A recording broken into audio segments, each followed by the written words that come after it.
চলুন আজকে একটি ইন্টারেস্টিং বিষয় আপনাদের সামনে আলোচনা করি। ইরান এই মুহূর্তে যুদ্ধ বিজয়ের পথে। আমেরিকা যুক্তরাষ্ট্র গতকাল ডোনাল্ড ট্রাম্প প্রায় সরকারিভাবে অফিসিয়ালি স্বীকার করেছেন যে তারা পরাস্ত হয়েছে। কারণ ডোনাল্ড ট্রাম্প জানিয়েছেন হরমুজ প্রণালী না খুলেও তিনি যুদ্ধ বন্ধ করবেন। তিনি এও জানিয়েছেন ইরানের সঙ্গে কোনো চুক্তি না করেই তিনি যুদ্ধ সমাপ্ত করবেন।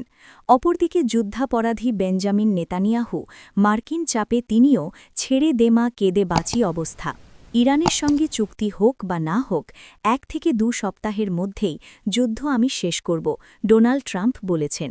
কারণ ইতিমধ্যে আমেরিকার যে বিপুল পরিমাণের অর্থনৈতিক ক্ষতি হয়েছে এবং যে পরিমাণ সেনাবাহিনীর মৃত্যু হয়েছে তাতে আমেরিকার অভ্যন্তরে এখন অগ্নিগর্ভ অবস্থা। নো কিংস মুভমেন্ট হয়েছে। যদি এই যুদ্ধ আরও দীর্ঘায়িত হয় তাহলে ডোনাল্ড ট্রাম্পের পক্ষে চেয়ারে বসে থাকা অসম্ভব। খুব স্পষ্টভাবে বলা যায় এই যুদ্ধে ইরান বিজয়ী হয়েছে।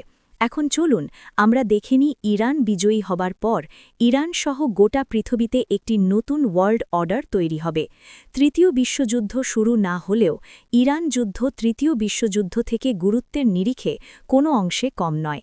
এই ইরান জয়ের পরই মার্কিন যুক্তরাষ্ট্রের আনুষ্ঠানিক সাম্রাজ্যের পতন হল, অন্যদিকে চীন এবং রাশিয়ার মহা উত্থান হল।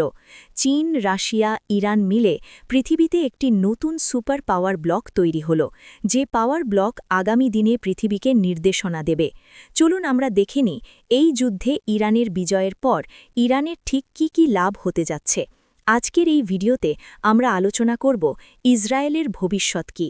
1 নম্বর এবং সবচাইতে গুরুত্বপূর্ণ বিজয় ইরানের জন্য এই মুহূর্তে হরমুজ প্রণালীর সম্পূর্ণ নিয়ন্ত্রণ। আনুষ্ঠানিকভাবে বিশ্বকে জানিয়ে আজ থেকে ইরান শুরু করেছে টোল প্লাজা হরমুজ প্রণালীতে। প্রতি জাহাজকে $2 মিলিয়ন পরিমাণ টাকা জমা দিতে হবে ইরানকে জাহাজ পারাপারের জন্য। অর্থাৎ স্ট্রেইট অফ হরমুজ এই মুহূর্তে বিশ্বের কাছে আনুষ্ঠানিকভাবে ইরানের জলসীমা, ইরানের রাষ্ট্রীয় ভূখণ্ড হিসেবে সার্বজনীন স্বীকৃতি পেয়ে গেল।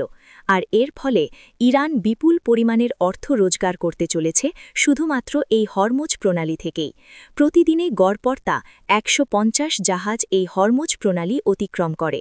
এই মুহূর্তে 2000 জাহাজ আটকা পড়ে রয়েছে এই 32 দিনের যুদ্ধের ফলে।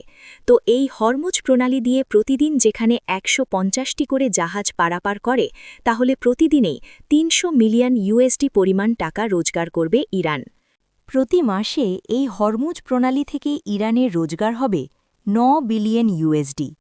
আর বাৎসরিক হিসেবে যদি যাই সেটা গিয়ে দাঁড়াবে 108 বিলিয়ন প্রতি বছরে। 108 বিলিয়নের টাকার পরিমাণ এত ব্যাপক আমরা খুব সহজেই বুঝতে পারব যদি একটা তুলনা করি।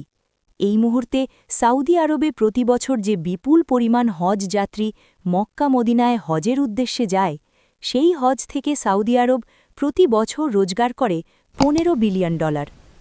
হজ এবং উমরা ধরে সারা বছর ধরে যে লক্ষ লক্ষ ধর্মপ্রাণ মুসলমান সৌদি আরবে যায়, তাদের থাকা, খাওয়া, ভ্রমণ এবং কেনাকাটা থেকে সৌদি আরব মোটামুটি $15 বিলিয়ন বাৎসরিক রোজগার করে। সেখানে ইরান হরমুজ প্রণালী থেকেই তার 7 গুণ অতিরিক্ত রোজগার করতে চলেছে। সুতরাং ইরানের এই যুদ্ধে বিজয় ইরানের আগামী দিনের জন্য অত্যন্ত গুরুত্বপূর্ণ। তাই সৌদি আরব এই মুহূর্তে মধ্যপ্রাচ্যের মধ্যে সবচাইতে অর্থনৈতিকভাবে শক্তিশালী রাষ্ট্রের তকমা পেয়েছে। ইরান সৌদি আরবকে অতিক্রম করতে খুব বেশি সময় লাগবে না। দ্বিতীয় গুরুত্বপূর্ণ বিজয় ইরানের জন্য তথা পৃথিবীর জন্য হবে আমেরিকার পেট্রো ডলারের পতন। যে পেট্রো ডলার কাজে লাগিয়ে গোটা পৃথিবীতে স্যাংশন খেলা করছে আমেরিকা। রাশিয়া বা চীন কিংবা ইরান, পৃথিবীর যে রাষ্ট্র আমেরিকার এই আধিপত্য মানতে চায়নি, সে সাদ্দাম হোসেন কিংবা মুয়াম্মার গাদ্দাফি, তাদের প্রত্যেককে ফাঁসির কাঠে ঝুলিয়েছে, তাদেরকে খুন করেছে আমেরিকা। সেই স্বাধীর পেট্রো ডলারের পতন অনিবার্য হবে ইরান বিজয়ের পর।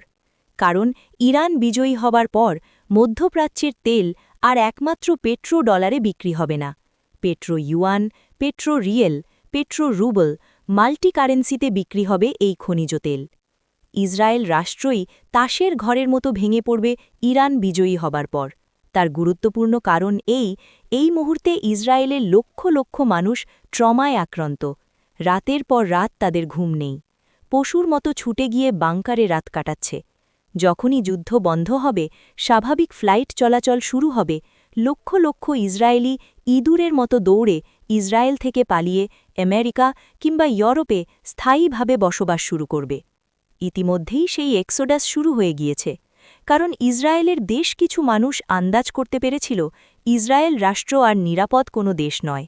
আর এই যুদ্ধের পর ইরান প্রমাণ করে দিয়েছে যে ইসরায়েলের আয়রন ডোম বা এরো 3 ডেভিড স্লিং কিংবা আমেরিকার পেট্রিয়ট বা থার্ড সিস্টেম ইসরায়েলকে বাঁচাতে পারবে না।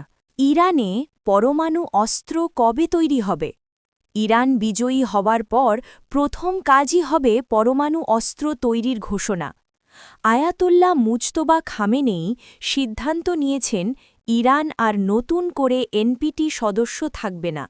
তাই এখান থেকে আন্দাজ করা যায় ইরান বিজয়ী হওয়ার পর প্রথম বিশ্বকে ঝটকা দেবে পরমাণু অস্ত্র তৈরির মধ্য দিয়ে। কারণ ইরানের কাছে এনরিচড 400 কেজি ইউরেনিয়াম মজুত রয়েছে, যে ইউরেনিয়াম থেকে অস্ত্র তৈরি করা মাত্র 24 ঘণ্টার বিষয়। US weapon business decline. America গোটা পৃথিবীতে যে তার অস্ত্র ব্যবসার রমরমা ছিল তা ভেঙে চুরমার। ইরানের মিসাইলের সামনে আমেরিকার সুপার টেকনোলজি গুঁড়ো হয়ে গেছে। পৃথিবীর ৮০টা দেশে আমেরিকার সেনা ছাউনি রয়েছে, আর মধ্যপ্রাচ্যে ১৭টি সামরিক বেস ছিল। এই বেসগুলো এখন আর অস্তিত্ব নেই। ইরানি মিসাইলের আঘাতে ধ্বংস হবার মুখে এই মার্কিন বেসগুলো। ইরান আগামী দিনে একটি রিজনাল সুপার পাওয়ার হিসেবে আত্মপ্রকাশ করবে।